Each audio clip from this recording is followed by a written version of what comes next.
Harry Potter and the Philosopher's Stone, Chapter 3, The Letters from No One. The escape of the Brazilian boa constrictor earned Harry his longest ever punishment. By the time he was allowed out of his cupboard again, the summer holidays had started, and Dudley had already broken his new cine camera, crashed his remote control aeroplane, and first time on his racing bike knocked down old Mrs. Fig as she crossed Privet Drive on her crutches. Harry was glad school was over, but there was no escaping Dudley's gang, who visited the house every single day. Piers, Dennis, Malcolm and Gordon were all big and stupid, but as Dudley was the biggest and stupidest of the lot, he was the leader. The rest of them were all quite happy to join in Dudley's favourite sport, Harry hunting. This was why Harry spent as much time as possible out of the house, wandering around and thinking about the end of the holidays, where he could see a tiny ray of hope.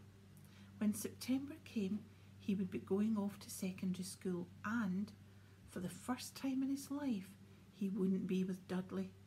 Dudley had a place at Uncle Vernon's old school, Smeltings. Piers Polkiss was going there too. Harry, on the other hand, was going to Stonewall High, the local comprehensive. Dudley thought this was very funny. They stuffed people's head down the toilet first day at Stonewall, he told Harry. Want to come upstairs and practice? No thanks, said Harry.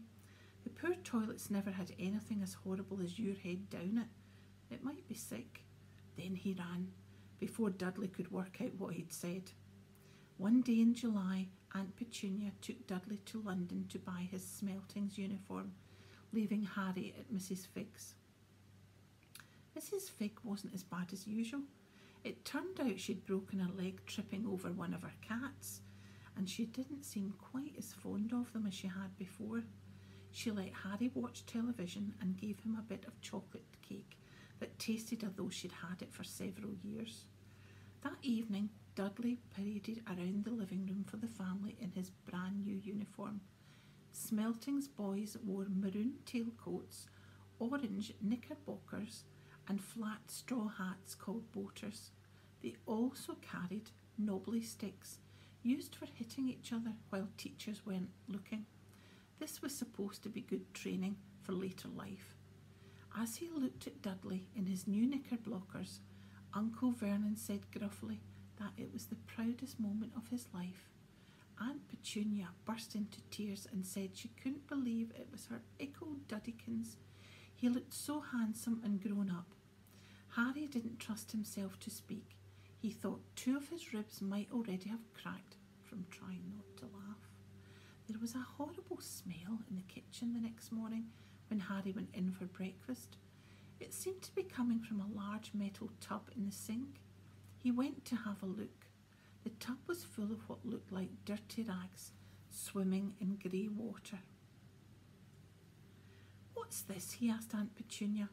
Her lips tightened as they always did if he dared ask a question. Your new school uniform, she said. Harry looked in the bowl again. Oh, he said, I didn't realise it had to be wet. Don't be stupid, snapped Aunt Petunia. I'm dyeing some of Dudley's old things grey for you. It'll look just like everyone else's when I've finished. Harry seriously doubted this, but thought it best not to argue. He sat down at the table and tried not to think about how he was going to look on his first day at Stonewall High, like he was wearing bits of old elephant skin probably. Dudley and Uncle Vernon came in, both with wrinkled noses because of the smell from Harry's new uniform. And Uncle Vernon opened his newspaper as usual, and Dudley banged his smelting stick, which he carried everywhere, on the table. They heard the click of the letterbox and the fop of letters on the doormat. Get the post, Dudley, said Uncle Vernon from behind his paper.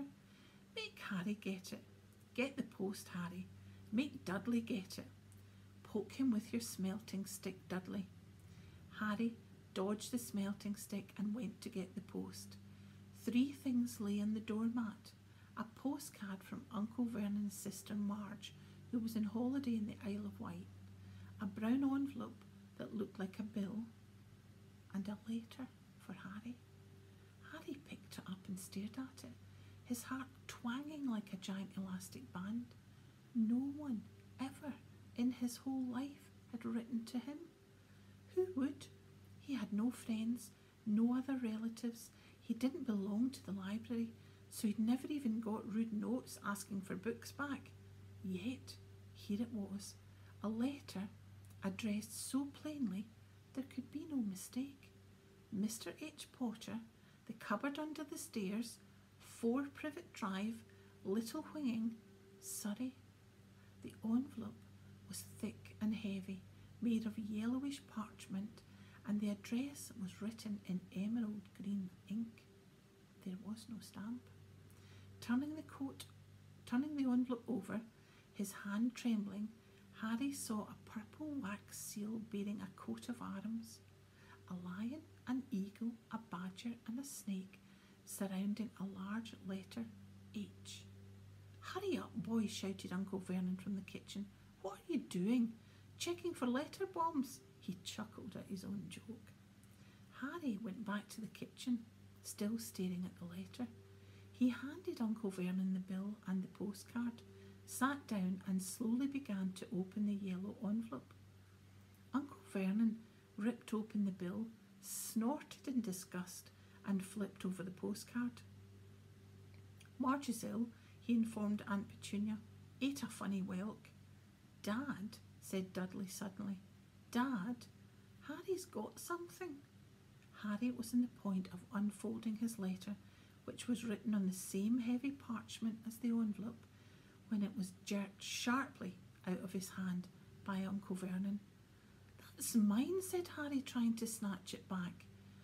"Who'd be writing to you?" sneered Uncle Vernon, shaking the letter open with one hand and glancing at it. His face went from red to green faster than a set of traffic lights. And it didn't stop there. Within seconds it was the greyish white of old porridge. "Petunia," he gasped. Dudley tried to grab the letter to read it, but Uncle Vernon held it high out of his reach. Aunt Petunia took it curiously and read the first line. For a moment it looked as though she might faint. She clutched her throat and made a choking noise. "Vernon! Oh my goodness, Vernon!" They stared at each other, seeming to have forgotten that Harry and Dudley were still in the room. Dudley wasn't used to being ignored. He gave his father a sharp tap on the head with his smelting stick. "I want to read that letter," he said loudly. "I want to read it," said Harry. "It's furious," said Harry furiously, "as it's mine." "Get out, both of you," croaked Uncle Vernon, stuffing the letter back inside its envelope. Harry didn't move. "I want my letter," he shouted. "Let me see it," demanded Dudley. "Out!" roared Uncle Vernon, and he took both Harry and Dudley by the scruffs of their neck and threw them into the hall, slamming the kitchen door behind them.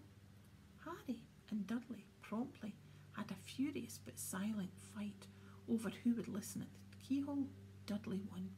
So Harry, his glasses dangling from one ear, lay flat on his stomach to listen at the crack between the door and the floor. "Vernon," Aunt Petunia was saying in a quivering voice, "look at the address. How could they possibly know where he sleeps? You don't think they're watching the house?" "Watching, spying, might be following us," muttered Uncle Vernon wildly. "But what should we do, Vernon? Should we write back? Tell them that we don't want—" Harry could see Uncle Vernon's shiny black shoes pacing up and down the kitchen. "No," he said finally, "no, we'll ignore it. If they don't get an answer, yes, that's best. We won't do anything. But I'm not having one in the house, Petunia. Didn't we swear when we took him in we'd stamp out that dangerous nonsense?" That evening, when he got back from work, Uncle Vernon did something he'd never done before. He visited Harry in his cupboard. "Where's my letter?" said Harry, the moment Uncle Vernon had squeezed through the door. "Who's writing to me?" "No one. It was addressed to you by mistake," said Uncle Vernon shortly. "I have burned it." "It was not a mistake," said Harry angrily. It had my cupboard on it. Silence! Yelled Uncle Vernon, and a couple of spiders fell from the ceiling. He took a few deep breaths and then forced his face into a smile, which looked quite painful. Yes, Harry, about this cupboard. Your aunt and I have been thinking. You're really getting a bit big for it. We think it might be nice if you moved into Dudley's second bedroom. Why? Said Harry. Don't ask questions, snapped his uncle. Take this stuff upstairs now. The Dursleys' house had 4 bedrooms, one for Uncle Vernon and Aunt Petunia, one for visitors, usually Uncle Vernon's sister Marge, one where Dudley slept, and one where Dudley kept all the toys and things that wouldn't fit in his first bedroom. It only took Harry one trip upstairs to move everything he owned from the cupboard to this room. He sat down on the bed and stared around him. Nearly everything in here was broken. The month-old cine camera was lying on top of a small working tank that Dudley had once driven over next door's dog. In the corner was Dudley's first ever television set, which he'd put his foot through when his favourite programme had been cancelled. There was a large bird cage which had once held a parrot that Dudley had swapped at school for a real air rifle, which was up on a shelf with the end all bent because Dudley had sat on it. Other shelves were full of books. They were the only things in the room that looked as though they'd never been touched. From downstairs came the sound of Dudley bawling at his mother. I don't want him in there. I need that room. Make him get out. Harry sighed and stretched out on the bed. Yesterday he'd have given anything to be up here. Today he'd rather be back in his cupboard with that letter than be up here without it. Next morning at breakfast, everyone was rather quiet. Dudley was in shock.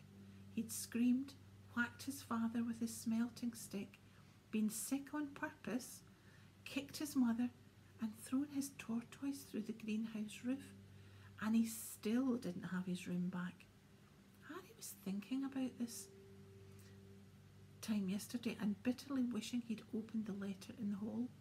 Uncle Vernon and Aunt Petunia kept looking at each other darkly.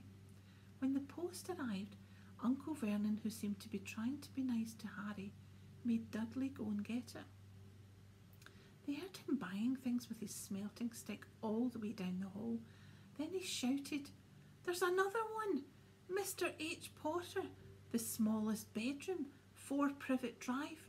With a strangled cry, Uncle Vernon leapt from his seat and ran down the hall, Harry right behind him.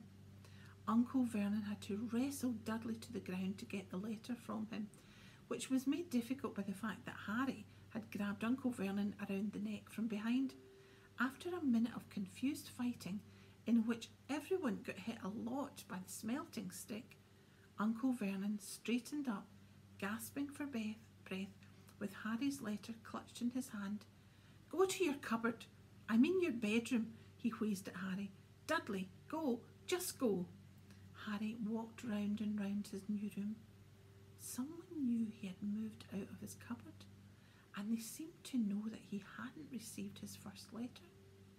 Surely that meant they'd try again, and this time he'd make sure they didn't fail. He had a plan. The repaired alarm clock rang at 6 o'clock in the morning. Harry turned it off quickly and dressed silently. He mustn't wake the Dursleys. He stole downstairs without turning on any of the lights. He was going to wait for the postman on the corner of Privet Drive and get the letters for number 4 first. His heart hammered as he crept across the dark hall towards the front door. Ah! Harry leapt into the air. He trod on something big and squashy on the doormat. Something alive. Lights clicked on upstairs, and to his horror, Harry realised that the big squashy something had been his uncle's face. Uncle Vernon had been lying at the foot of the front door in a sleeping bag, clearly making sure that Harry didn't do exactly what he'd been trying to do. He shouted at Harry for about half an hour and then told him to go and make a cup of tea. Harry shuffled miserably off into the kitchen, and by the time he got back, the post had arrived, right in Uncle Vernon's lap. Harry could see 3 letters addressed in green ink. "I won't," he began, but Uncle Vernon was tearing the letters into pieces before his eyes. Uncle Vernon didn't go to work that day. He stayed at home and nailed up the letterbox. "See," he explained to Aunt Petunia through a mouthful of nails, "if they can't deliver them, they'll just give up." "I'm not sure that'll work, Vernon." "Oh, these people's minds work in strange ways, Petunia. They're not like you and me," said Uncle Vernon, trying to knock in a nail with a piece of fruitcake Aunt Petunia had just bought him. On Friday, no fewer than 12 letters arrived for Harry. As they couldn't go through the letterbox, they'd been pushed under the door, slotted through the sides, and a few even forced through the small window in the downstairs toilet. Uncle Vernon stayed at home again. After burning all the letters, he got out a hammer and nails and boarded up the cracks around the front and back doors so no one could go out. He hummed "Tiptoe Through the Tulips" as he worked and jumped at small noises. On Saturday, things began to get out of hand.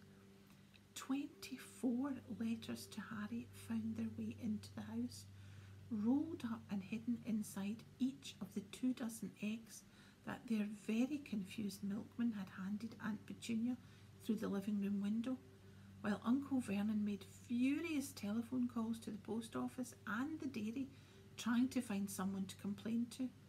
Aunt Petunia shredded the letters in her food mixer. "Who on earth wants to talk to you this badly?" Dudley asked Harry in amazement. On Sunday morning, Uncle Vernon sat at the breakfast table, looking tired and rather ill, but happy. "No post on a Sunday," he reminded them happily as he spread marmalade on his newspapers. "No damn letters today." Something came whizzing down the kitchen chimney as he spoke and caught him sharply on the back of the head. Next moment, 30 or 40 letters came pelting out of the fireplace like bullets. The Dursleys ducked, but Harry leapt into the air, trying to catch one. "Out! Out!" Uncle Vernon seized Harry around the waist and threw him into the hall.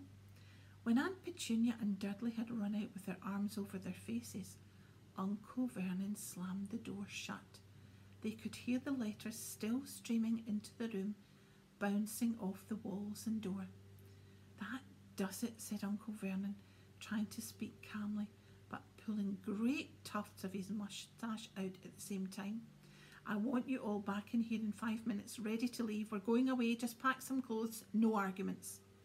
He looked so dangerous with half his moustache missing that no one dared argue. 10 minutes later, they had wrenched their way through the boarded-up doors and were in the car, speeding towards the motorway. Dudley was sniffing in the back seat.